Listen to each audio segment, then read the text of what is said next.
Oui, donc je disais, je vais vous donner lecture d'un message du collectif Médecins Réinfo Covid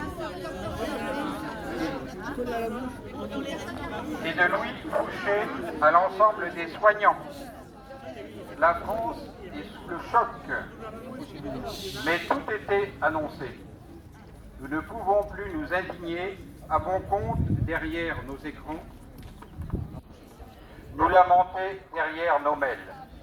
Nous ne pouvons plus éternellement compter sur quelques-uns, aussi charismatiques soient-ils. Nous ne pouvons plus regarder passifs quelques courageux. Nous sommes à un point d'inflexion. Il est temps, il est grand temps. Nous sommes bel et bien dans une forme de dictature. C'est le grand temps des héros alors qu'une puissante vague de fond se lève. Nous devons l'accompagner. Des milliers, des millions de personnes vont se lever pour dire non.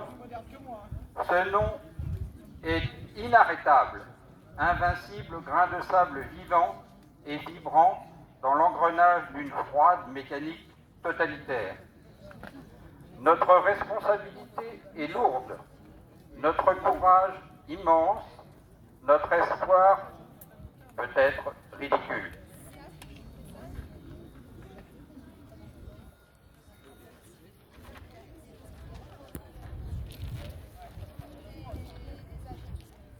Depuis des jours, des bruits de bottes, des centaines d'inscriptions de médecins et de soignants pleurent.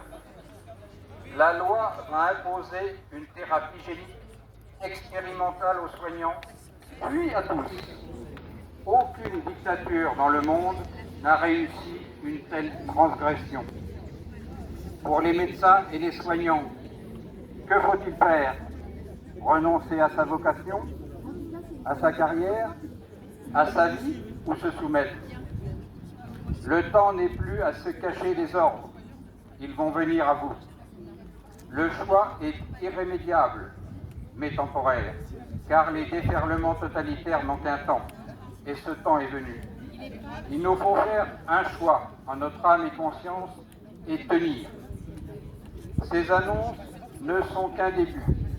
Après les soignants, ce seront les citoyens, puis nos enfants, les femmes enceintes et les bébés. Il est temps d'agir comme vous n'avez jamais agi dans votre vie. Il est temps de s'engager comme jamais vous ne vous êtes engagé. Plus rien d'autre n'a d'importance.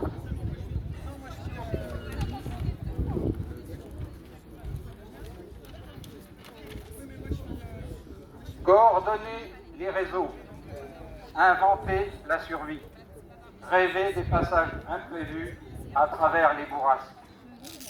C'est au fond de l'impasse seulement que se dessine une sorte de sortie vers le ciel. C'est dans le désastre que le vivant se réveille.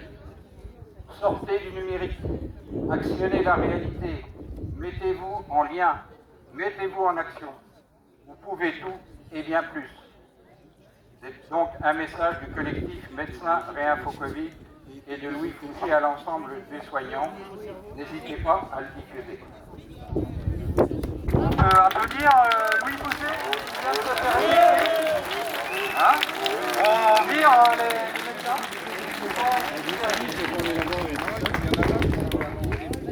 Et on embauche des soignants a priori.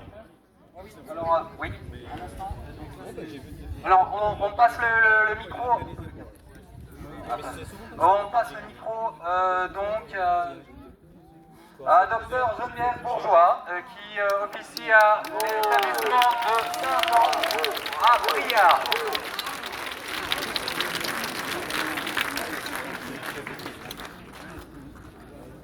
Alors, il paraît qu'aujourd'hui, on fête la libération de Gien. Voilà, on est là pour la libération de Gien, de Briard et de la France. Voilà. Depuis plus de 2000 ans, on est sous le serment d'Hippocrate, nous médecins, et on nous dit, on a prêté ce serment, et ce serment, il dit qu'on ne doit pas faire de discrimination, quelle qu'elle soit, entre nos patients. On doit donner nos soins à tous. Alors la formule, c'est autant à l'indigent que, etc. Donc oui, on doit donner nos soins à tous, vaccinés ou pas. Donc moi j'ai un peu honte d'être dans un système de soins où on fait le tri de nos patients à l'entrée de l'hôpital. Donc à Briare, non, on ne fait pas ça. Vous pouvez venir vous faire soigner à l'hôpital de Briare. On ne distinguera pas.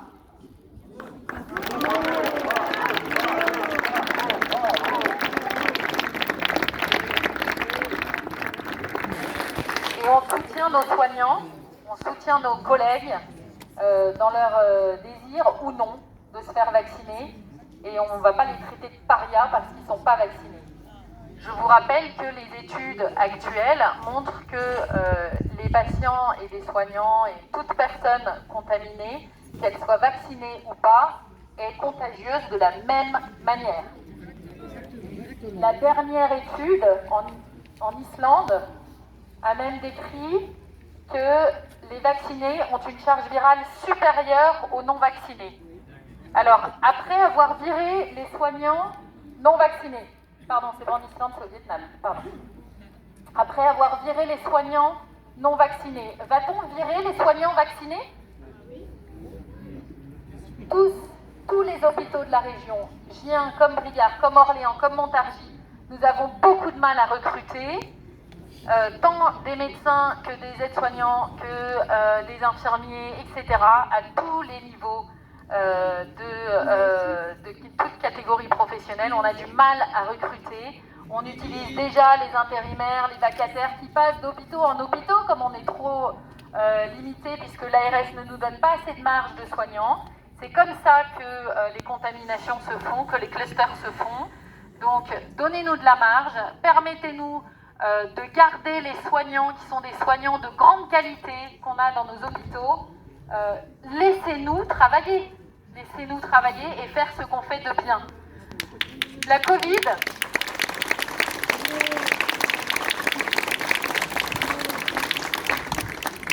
donc nous à l'hôpital de Briare, on a conscience de la qualité des soignants, d'où qu'ils viennent, et donc on garde nos soignants et on embauche ceux qui se font virer d'ailleurs parce qu'ils ne sont pas vaccinés.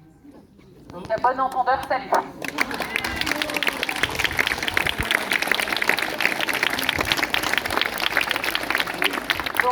Donc parmi les soignants même de l'hôpital de Gien, hein, ceux qui nous entendent, sachez qu'on vous soutiendra aussi. Il n'y a pas de guerre entre le privé et le public, il n'y a pas de guerre entre villes. Nous, les seuls critères pour embaucher nos soignants, c'est que ce soit des soignants de qualité, et je sais que vous l'êtes. Par ailleurs, la Covid, on sait la soigner, on sait la traiter. D'accord ? On a des traitements qui sont efficaces, qui sont prouvés efficaces par des études scientifiques du monde entier. On a actuellement, au dernier recensement, 748 études dans le monde entier, plus de 400 000 patients inclus dans ces études. Les traitements précoces marchent. D'accord ?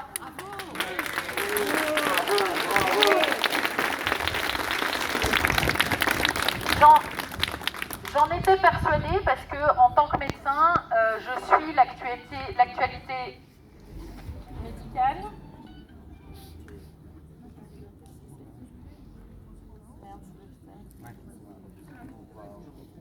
Il y a des priorités.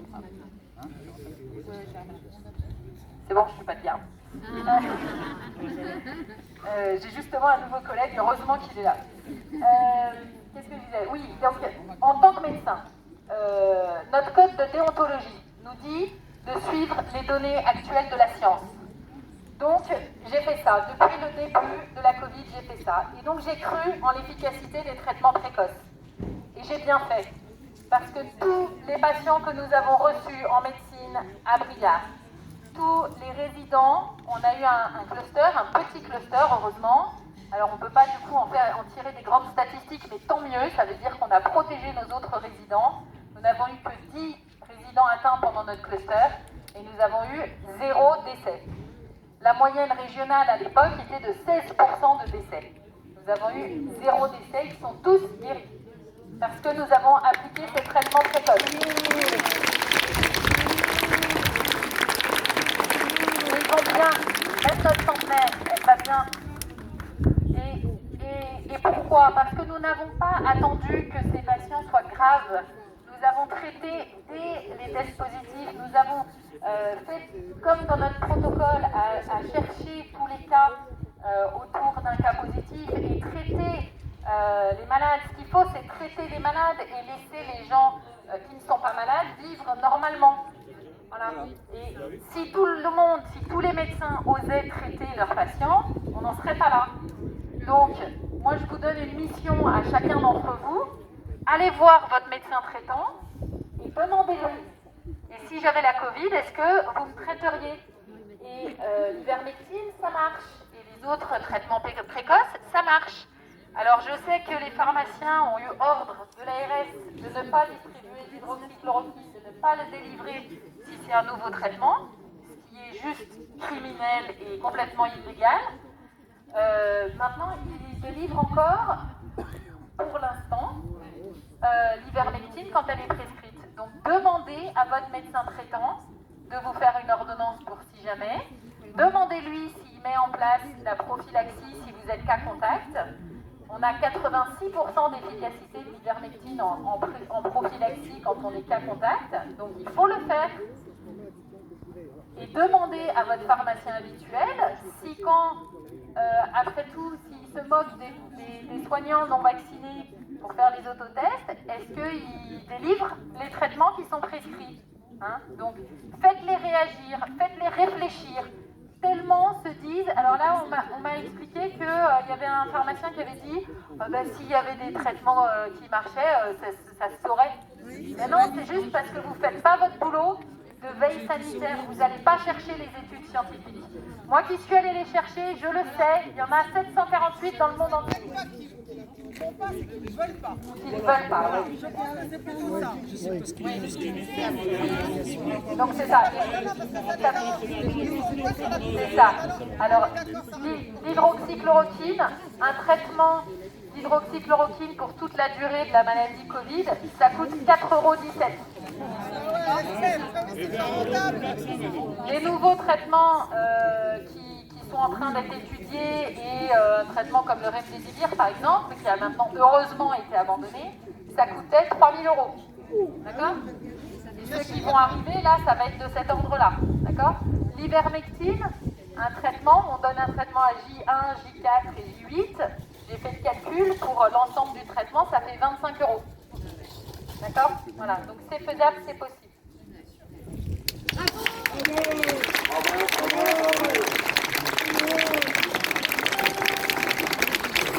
Voilà, donc, c'est très bien d'être là, merci, parce que nous, soignants, on se sent soutenus. Il faut que les soignants de Gien aussi puissent l'entendre, qu'on les soutient aussi, et que mais vous avez non seulement un rôle dans les manifestations, mais aussi, voilà, directement une responsabilité à faire réagir les soignants qui ne réagissent pas, c'est-à-dire les médecins traitants, les pharmaciens. Une infirmière libérale me disait aussi, depuis la mise en place de la vaccination, j'ai quand même eu 3 patients décédés 15 jours après la vaccination. Hein? Donc on en a de plus en plus des effets secondaires des vaccins. Moi j'en vois aussi à l'EHPAD chez nous. Donc le vaccin actuel n'est pas la solution. On sait traiter cette Covid. L'AMM des vaccins n'est une AMM que conditionnelle parce que soi-disant il n'y a pas de traitement qui fonctionne. Donc l'AMM déjà est déjà illégale. D'accord? Et le ministère vient de m'envoyer une circulaire ce matin pour la vaccination des enfants.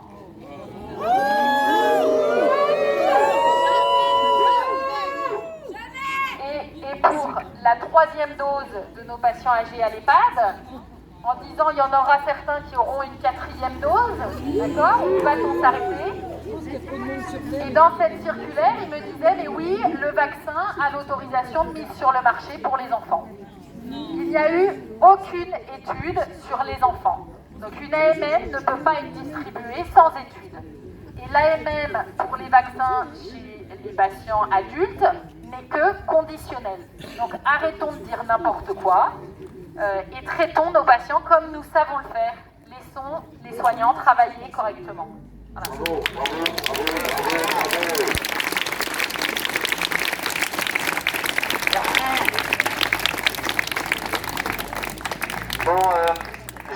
petit document de 1942 à vous partager là. Génial.